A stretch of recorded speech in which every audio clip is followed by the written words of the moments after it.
분명 처음 말하던 것과는 달라졌다. 현재 미국에서 폴란드 행동에 당황하면서 폴란드가 왜 그렇게까지 행동하는지 이해할 수 없다는 취지의 반응을 보이고 있는 상황입니다. 폴란드는 한국에 최대 50조 원가량의 수주를 안겼는데 이 과정이 생각보다 매우 심상치 않다는 것입니다. 또한 미국 내부에서는 이에 대해 다소 불쾌하지만 한편으로는 어쩔 수 없다는 반응도 보인다는데요. 우선 이러한 초유의 사태가 일어난 상황을 이해하기 위해서는 미국의 최근 추세를 살펴봐야 하는데요. 미국 정부는 최근 수개월간 한국과 다양한 협력 분야에서 표면적으로는 협력을 지향했지만 실제로는 한국을 각종 보조금에서 배제하는 등 서로 협력한다고 믿기 어려운 장면이 등장했습니다. 물론 이는 한국만을 타겟으로 잡고 미국이 일부러 그런 것은 아닌 것 같습니다. 현재 강달러가 매우 심각하기 때문이죠. 현재 미국의 강달러는 전 세계 곳곳에 문제를 일으키고 한국뿐만 아니라 선진국들도 시달리는 상황입니다. 이제 유럽과 일본에서도 미국에 슬슬 그만 좀 할 때가 되지 않았냐는 제스처를 보낼 정도가 된 상황인데요. 하지만 미국은 그럼에도 불구하고 뒷짐을 지며 당장 미국의 인플레이션을 해결해야 한다는 입장입니다. 또한 이는 바이든 정부의 중간 선거와도 강력하게 연결되어 있기 때문에 포기할 가능성이 없습니다. 일부 전문가들은 중간 선거가 끝나면 바이든의 대선인 2024년까지 이러한 추세가 지속될 걸로 판단합니다. 바이든은 중간 선거를 승리한 다음에 지지율을 더욱 견고하게 가져가 다시 재집권을 할 야망을 보입니다. 실제 이러한 바이든의 승부수는 통했는데 본래 작년까지만 하더라도 트럼프의 지지율이 상당히 높은 상황이었습니다. 일부 여론조사 기관은 42대 47로 도널드 트럼프 전 대통령이 재집권할 가능성을 조사 발표했습니다. 바이든은 코로나를 비롯해서 인플레이션까지 겹쳐 사실상 재선이 어려울 것이라는 의견도 많았습니다. 따라서 이 가운데 바이든 행정부는 승부수를 던졌고 바로 그것이 바이 아메리카 정책이었던 것입니다. 빠르게 효과를 보기 위해서는 미국이 강한 분야와 막대한 이윤을 볼 수 있는 산업군이 필요했는데 기존의 제조업이나 2차 산업으로는 미국에서 이윤을 내기도 어렵다 보니 차세대 산업을 고른 것입니다.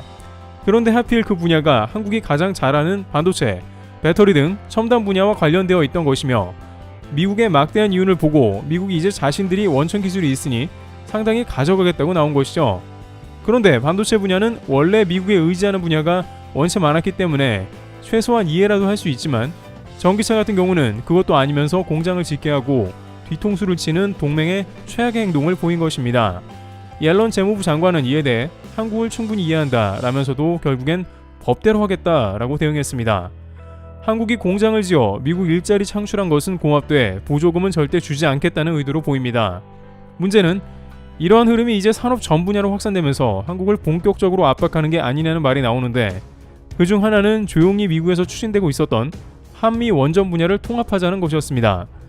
일단 겉으로는 미국에서 한미 원자력 동맹을 맺고 전 세계에 수주를 해나가자는 의미였습니다. 원전 분야는 현재 러시아와 중국이 저가 공세로 개도국 중심의 수주를 받고 있는 상황입니다. 지난번 이집트 원전도 한국에서 수주를 받긴 했으나 러시아가 수주해 한국의 건설을 맡긴 것으로 보입니다. 미국은 중국 패권을 저지해야 한다는 이유로 원전 분야에서 한국과 한 팀을 이뤄야 한다고 했고 이는 실제 미 의회에서 팀 USA가 출범되었으며 한국, 폴란드, 사우디 등을 포함하자고 한 것이죠.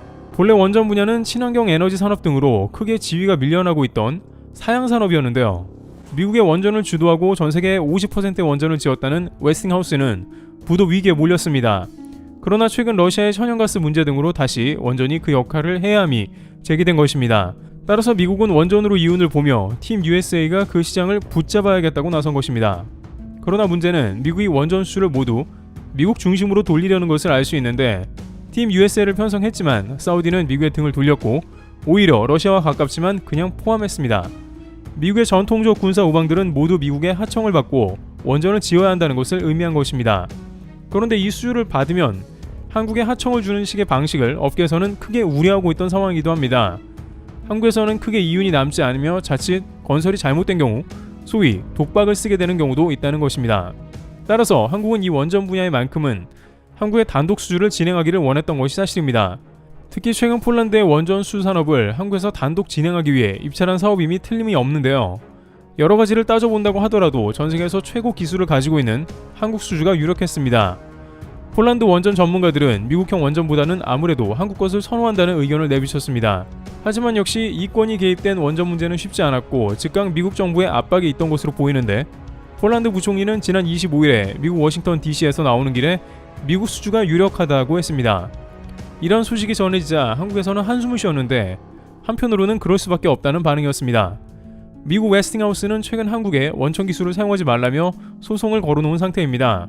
게다가 그 소송은 미국의 수출물자 관리법에 호소하는 다소 강력한 소송을 제기해버린 것입니다. 여기서 승소한다면 이제 미국 정부 차원에서 한국의 원전 수출을 저지하려고 나설 게 분명하기 때문입니다. 또한 폴란드 입장에서는 더욱 어려운 것이 미국은 군사 관련 지원을 폴란드에 해주는 입장이기 때문입니다. 물론 최근 한국과 방산협력을 하면서 한국의 매우 중요한 파트너가 되었으나 미국은 차원이 좀 다르죠. 미군을 파견하고 나토 최전선에서 러시아를 막는 국가이기 때문에 각종 중요 정보도 받고 있습니다. 따라서 폴란드는 미국의 눈치를 볼 수밖에 없는 데다가 원전팀 USA에 폴란드를 포함시켰으니 더 심각한 것이죠.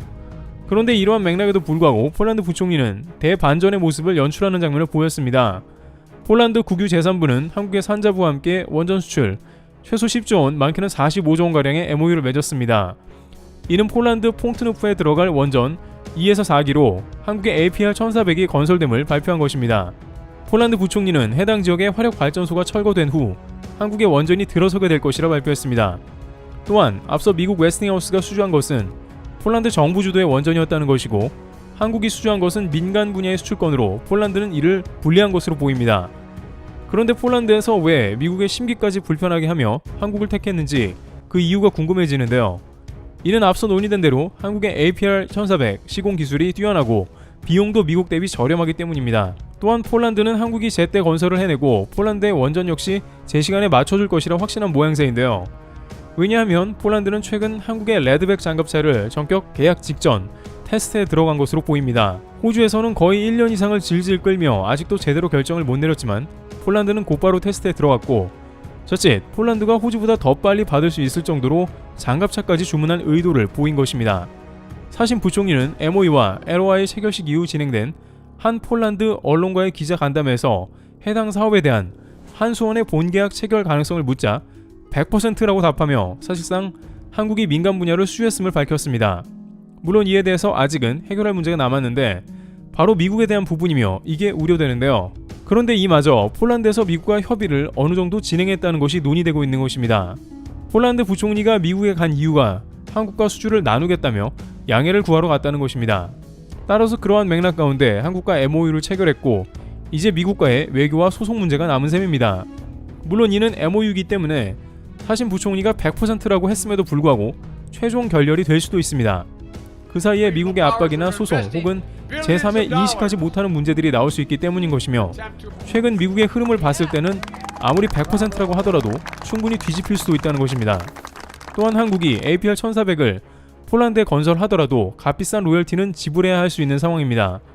이미 아랍에미리트의 경우 웨스팅하우스가 기술 고문료를 상당히 받아간 것으로 확인되고 있기 때문에 소송까지 건 마당이므로 한국이 이윤이 어느 정도는 줄어들기 때문에 100% 유쾌한 국면은 아닌 것이죠. 외교적으로 미국을 달래면서 앞으로 독자적 원전 수출을 위한 발편을 마련해야 한다는 숙제가 주어졌습니다. 하지만 한국 입장에서는 폴란드가 한국과 끝까지 함께하겠다는 강력한 제스처를 보여줬다는 것입니다. 특히 폴란드는 전기차 배터리 분야에서 한국과 협력했고 원전은 물론 친환경 부분은 더욱 협력을 강화할 수 있을 것입니다. 이와 같이 폴란드에서는 한국과 100% 원전을 진행하겠다며 약속을 했습니다만 아쉬움도 남는 부분이 있습니다. 동맹국인 만큼 미국과 다양한 의견을 조율을 통해서 독자적인 원전 수출이 이루어지도록 애써야 한다는 의견입니다. 트리블TV였습니다. 감사합니다.